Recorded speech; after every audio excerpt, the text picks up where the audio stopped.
Can dark skies inspire a dress? Let's find out. So for this Earth Month, I wanted to try to design a dress inspired by some sort of environmental topic. So I picked light pollution. So what even is light pollution? It is the inappropriate or excessive use of artificial light in our world today. So light pollution is what is affecting the original dark skies that we used to see hundreds of years ago.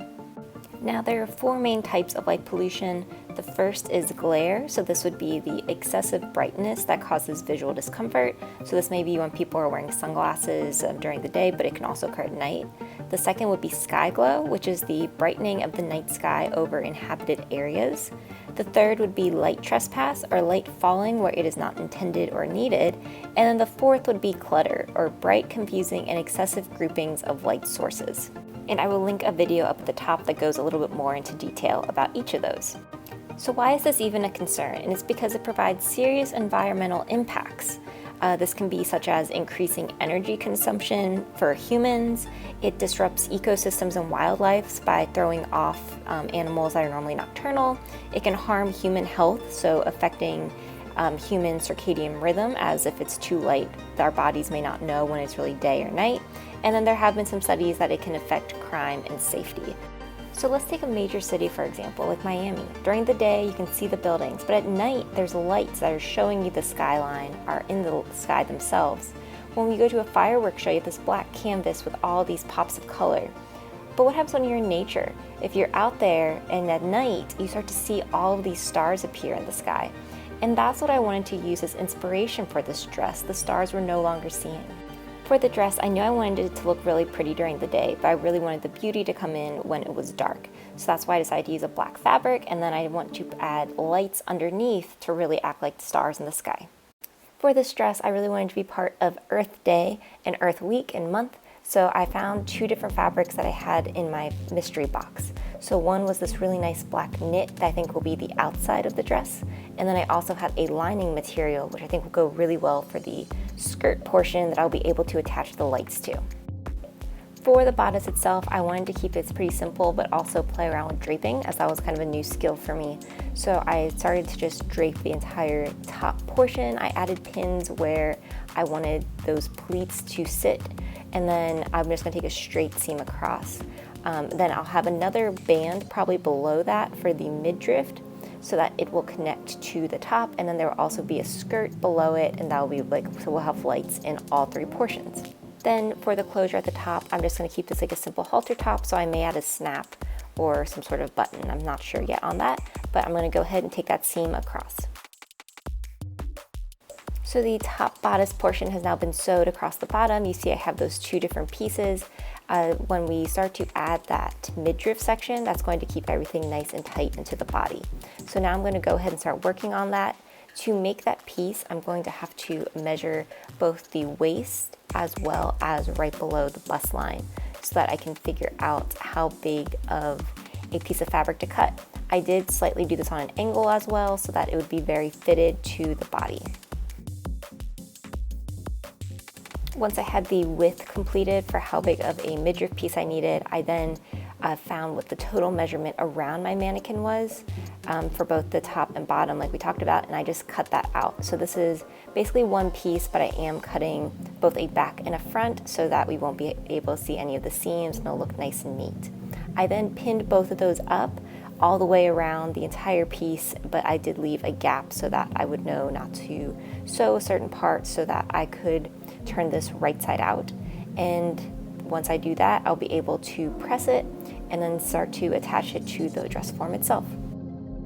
So I did, before I pressed it, I pinned it on just to make sure everything fit nicely and it looked like it was going to work on my mannequin. As we can tell, the bodice is now much more, I would say, fitted to the mannequin, so we don't have to worry about those pieces kind of being too large. And then that bottom piece is just a really nice way to kind of show the shape of the model. With this, when I was originally doing it, I was going to make it a dress, but spoiler alert, it's going to be a top. So now I'm going to press it all down to make sure it looks nice and neat. With it pressed, I can now take a seam across to attach the bodice to the midriff, and I did a zigzag stitch so it would stretch. So now it is time to focus on the skirt, which was probably the most challenging part with a cat. The way I did this was I measured how long I wanted my skirt to be, and then I cut out two pieces, so there was going to be a front portion of the skirt as well as a back portion of the skirt. So whatever the measurement of the dress form was, I divided that by 2 and then added 1.5 inches for the seam allowance. So that would be the top portion, and then I had it flare out to the bottom so that this would have an A-line effect. I then repeated that for the outside of the skirt, and then I put the lining into the outside of the skirt so that it would be one coherent piece. Then I just matched up both the lining and the outside, pinned it so I could take a seam all the way across. Originally I'd planned to sew that skirt portion to the dress itself, but I decided to make a waistband, so this is where we decided to have 2 different pieces. So just a very simple waistband. I cut out a rectangle and I'm just going to sew this all the way up, leaving one end open so I can turn it right side out. Once it was all nice and sewn, I pressed it and then I attached it to the skirt. So with right sides together, I attached the waistband to my skirt portion and pinned this all the way around so I would be able to take that seam. For the seam, I did go ahead and take a zigzag stitch as well, just to make sure it had some room. Next, it was time to do the hem for both the lining and the outside portion, which proved to be very difficult with a cat, but we were able to get it done. Now with the dress itself complete, I had to figure out how I wanted to add lights. So what I did was I got some of these fairy lights that I actually had from my wedding back in the fall, and I started to pin them to the dress. And I went through and added little pins for where I wanted to take like a little hand sewn dart so that the lights would stay in place. I'm going to do this all the way down the skirt. This did take some time. It took probably around 5 hours to get all of the lights sewn onto the skirt itself. And then I also added lights into the bodice as well as that midriff section so that it would be something that the whole dress would light up. Once I did this, I realized for these little battery packs, I needed to add some sort of little pocket.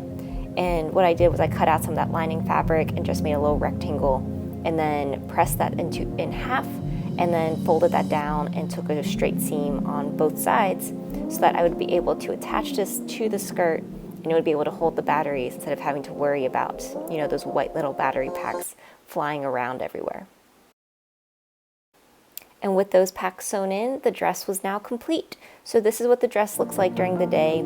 I love the shape of it. I love how it looks like very formal and elegant, but we're still missing that added effect that can only come when it's really dark outside.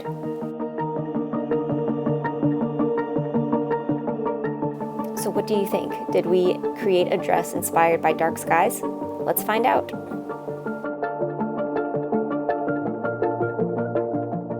I think it turned out really well and I love the effect. If you want to see more of these videos, be sure to like and subscribe.